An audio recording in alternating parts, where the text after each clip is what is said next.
Doctor B R Ambedkar Konaseema జిల్లా మండపేట నియోజకవర్గం మండపేట మండలం ఏడిదలో కూటమి నాయకులు పలు అభివృద్ధి కార్యక్రమాల్లో సందడి చేశారు. తొలుత కార్యక్రమానికి ముఖ్య అతిథిగా హాజరైన రాష్ట్ర అంచనాల కమిటీ చైర్మన్ మండపేట ఎమ్మెల్యే వేగుల జోగేశ్వరరావుకు గ్రామ కూటమి నాయకులు పెద్ద ఎత్తున బాణసంచా కాల్పులతో ఘన స్వాగతం పలికారు. అనంతరం దివంగత నేతలు NTR, doctor B R Ambedkar, doctor Babu Jagjivan Rai, Vangaveeti Mohan రంగాల విగ్రహాలకు పూలమాలలు వేసి నివాళులు అర్పించారు. అనంతరం పలు అభివృద్ధి పనులకు ఎమ్మెల్యే వేగుల ప్రారంభోత్సవాలు, శంకుస్థాపనలు చేశారు. పంచాయతీ 15వ ఆర్థిక సంఘం నిధులు 40 లక్షలతో నిర్మించిన సీసీ రోడ్లు, డ్రైన్లను ప్రారంభించారు. ఎన్ఆర్ఈజీఎస్ నిధులు 30 లక్షలతో నిర్మించిన 12 సీసీ రోడ్లను ప్రారంభించారు. 16 లక్షలతో నిర్మించిన 7 గోకులం షెడ్లను ప్రారంభించారు. అలాగే 30 లక్షల రూపాయల పంచాయతీ నిధులతో నిర్మించనున్న సీసీ రోడ్లు, డ్రైన్ల నిర్మాణ పనులకు శంకుస్థాపనలు చేశారు. వీటితో పాటు 9 లక్షల రూపాయలతో చేపట్టనున్న ఇరిగేషన్, డ్రైన్ మెయింటెనెన్స్ పనులకు శంకుస్థాపన చేశారు. ఈ కార్యక్రమంలో కూటమి నేతలు, కార్యకర్తలు అధిక సంఖ్యలో పాల్గొన్నారు.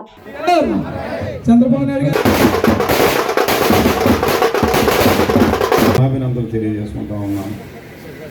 మీ అందరి ఆశీస్సులతో 4వ పర్యాయం నన్ను శాసనసభ్యునిగా మరలా గెలిపించినందుకు మీ అందరికీ మరొకసారి నమస్కరిస్తూ, జన్మలు మీకు ఎప్పుడు రుణపడి ఉంటానని చెప్పి ఈ సందర్భంగా మీ అందరికీ ఈ సభాముఖంగా నేను హామీ ఇస్తూ ఉన్నాను.